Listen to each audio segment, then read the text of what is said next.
கர்த்தருடைய காரியம் என்ன, கர்த்தரை எப்படி தேடணும், அவருக்கு எப்படி சமயத்தை நம்ம கொடுக்கணும், எப்படி ஜெபிக்கணும், எப்படி துதிக்கணும், எப்படி ஆராதிக்கணும், எப்படி அவர் சமூகத்துக்கு வரணும், எப்படி அவரை பிரியப்படுத்தணும் அப்படிங்கிறதுல உங்கள் மைண்டு கொண்டு வந்துடுங்க.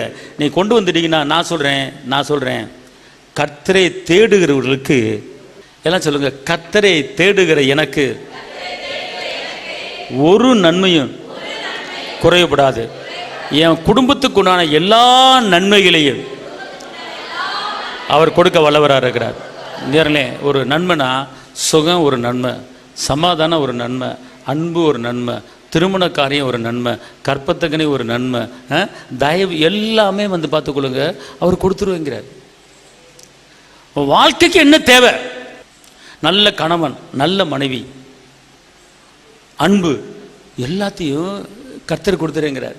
கர்த்தரை தேடுங்கள் அப்பொழுது எல்லாம் சொல்லுங்க, கர்த்தரை நான் தேடுவேன் அப்பொழுது பிழைப்பேன்.